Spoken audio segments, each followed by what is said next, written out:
Hi friends, అందరికీ ఎకరం పొలం నాటేతానా అర్ధెకర పొలమే నాటుతున్నాం. దీనికి రీజన్ ఏందనేది లాస్ట్ వరకు అయితే వీడియో చూడండి, చెప్తాను. ఒక ఇంట్లో ఒక భార్యగా, ఒక తల్లిగా, ఒక ఆడపిల్లగా, మనం ఒక ఇంటికి యజమానురాలుగా ఆ ఆడపిల్ల ఒక ఇంట్లో అడుగు పెడితే ఆ ఆడపిల్లకి ఎంత కష్టం ఉంటుందో ఒక్కసారి ఆలోచించండి.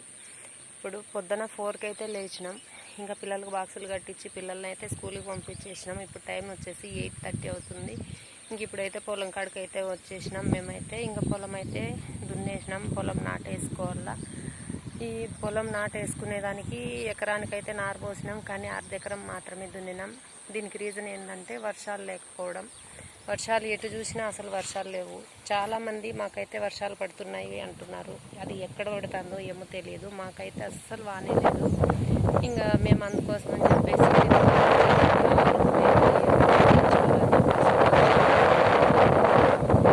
ఇదే వర్షాలు అయితే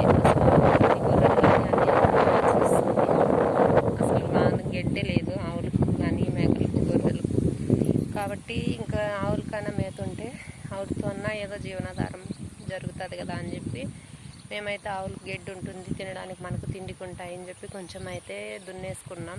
ఇంకా మంగళవారం అయితే నాటబెట్టుకోవాలా. మాకైతే మంగళవారమే మంచి రోజు అని మేము మంగళవారమే చేద్దాం అనుకుంటున్నాం. మరి మంగళవారం నాటొచ్చా నాటకూడదా అని మీకు ఎవరికైనా తెలిస్తే కూడా కామెంట్ చేసేయండి. ఇంకా పొలం అయితే 30 గుంటలు దున్నినాం. నెక్స్ట్ వచ్చేసి ఇవి కూరగాయలు. ఇదైతే మొత్తం ఈ కయ్య అయితే కూరగాయలు అయితే పెట్టేసుకున్నా. నేనైతే ఒకే కయ్యలో 13 రకాల కూరగాయలు పెట్టుకున్నా. అవి ఏంటంటే ఇంతకుముందు లైవ్ పెట్టినా కదా, చూపించినప్పుడే పచ్చిమిర్చి, వంకాయ, చుక్కాకు, మెంతికూర, మొటింకాయలు, బెండకాయలు, బీన్స్, బంతిపూలు, ఇట్లా నానా రకాలుగా నేనైతే 12 రకాలు అయితే పెట్టుకున్నా. ఎందుకంటే ఇంకా మళ్ళీ చిన్నెరగడ్డలు చాలామందికి తెలిసే ఉంటుంది కదా, అవి ఎక్కువ విలేజ్లలో అయితే వాడతాము. ప్రతి ఒక్క కూరకు కూడా చాలా టేస్టీగా ఉంటాయి.